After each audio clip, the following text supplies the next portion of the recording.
Hey everyone, welcome to episode 71 of the BakuView. I was actually out at a Walmart that I've never been to before, so I figured I'd check out what their Bakugan section looked like. And they actually had a lot of Wave 4s. I didn't really want to pay too much since I spent a lot this month, so I didn't really want to spend much more. So I just kind of went with the two Aquos ones I found, which were Fangoid and Jetro. And then I also, when I got home in the mail, my Meta Dragonoid from Mechtanium Surge showed up. So I figured I'd do a video on all three of these guys. So I figure I will do Meta Dragonoid last. So first I will start out with Fangoid.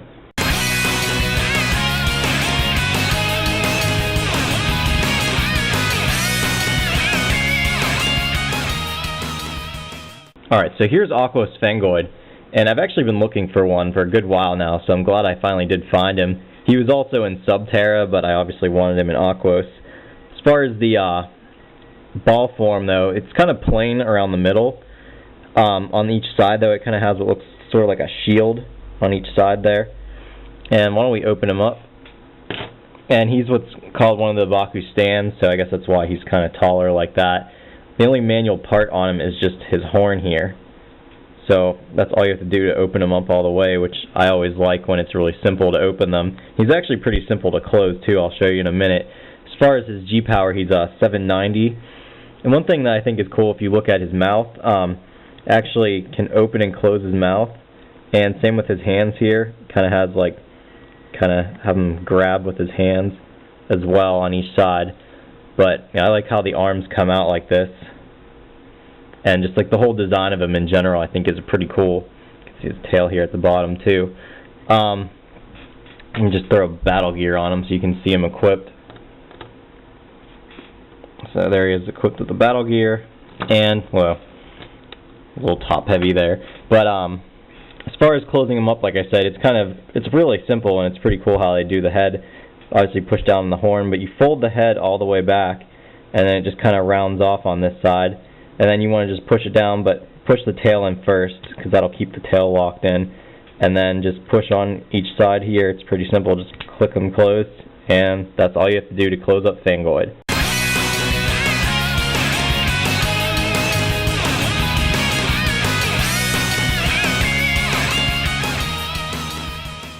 Alright, next is Aquos Jetro.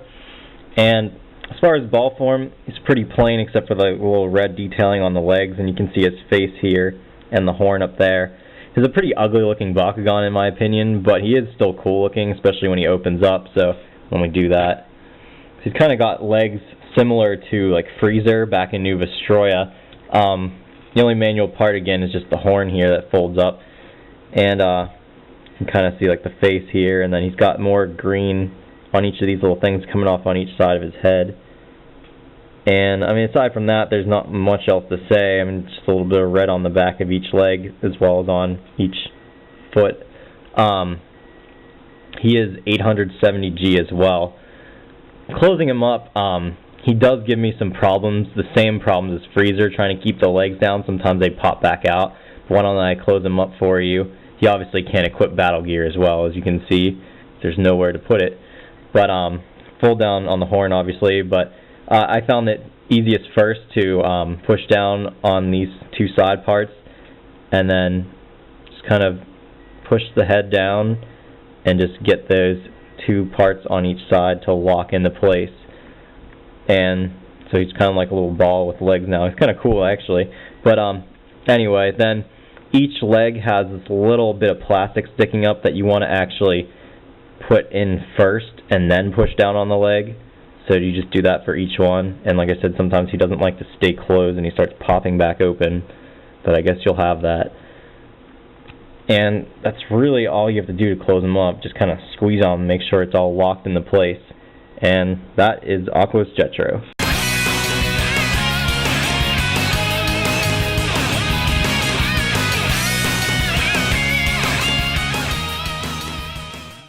Alright, finally what you guys have probably been waiting for most is Chaos Meta Dragonoid here. And he is from Bakugan Mechtanium Surge, which is the series after Gundalian Invaders. So he's actually a factory sample, and actually where his DNA code is, it actually says sample. I don't know if you can really read it or not. But anyway, he's your typical looking Dragonoid. He's got the feet at the bottom and that whole Dragonoid head right here. But there's obviously a lot of differences compared to what we've been used to recently. First off, the bottom is completely silver. I know it's kind of hard to see since he's already kind of gray up top, but like I said, the bottom is kind of like a metallic silver.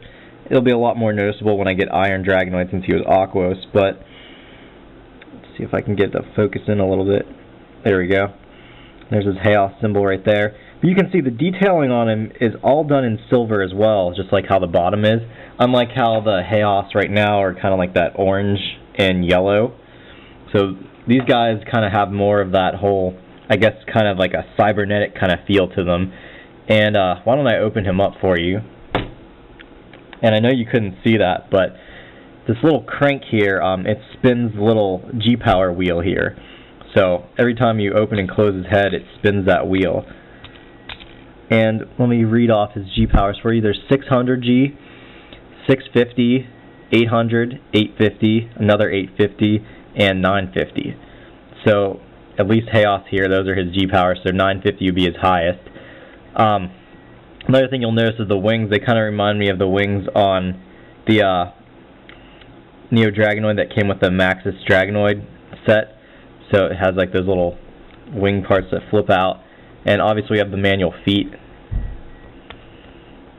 and the manual horns. Let me pull those out.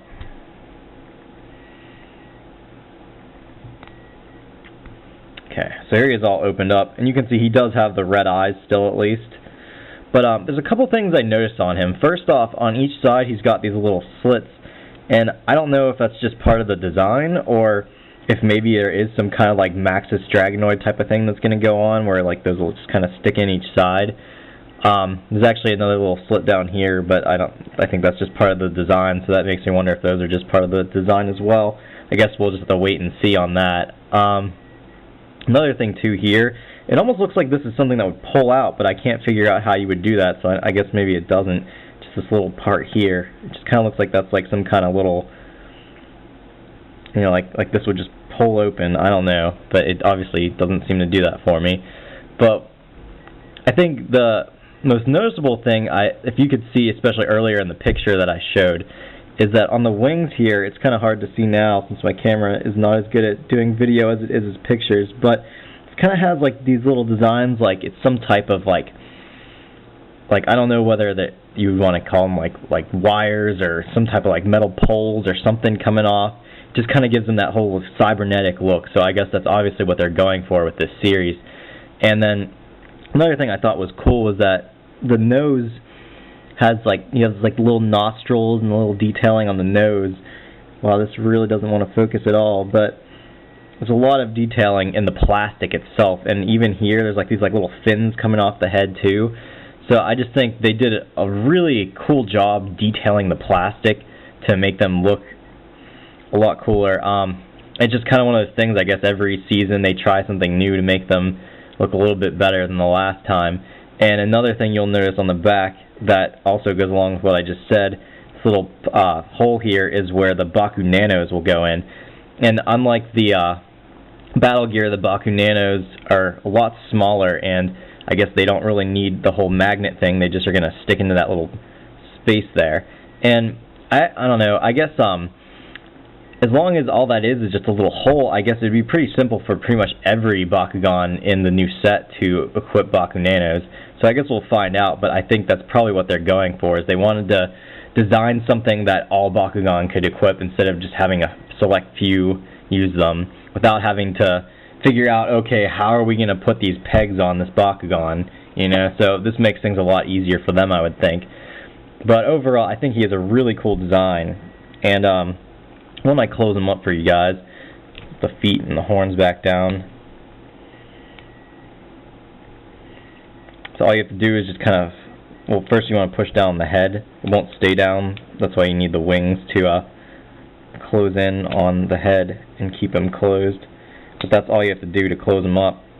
So, like I said, he's a pretty cool looking Bakugan, and I'm really looking forward to getting Iron Dragonoid in the mail to see how he looks as well. But I'm really liking this new series so far. But that's pretty much all I had to say. Like I said, Iron Dragonoid is most likely going to be my next video, unless I find something in between that time, but he should probably be on the way, so more than likely, like I said, that'll be my next video. So until then, thanks for watching, you guys.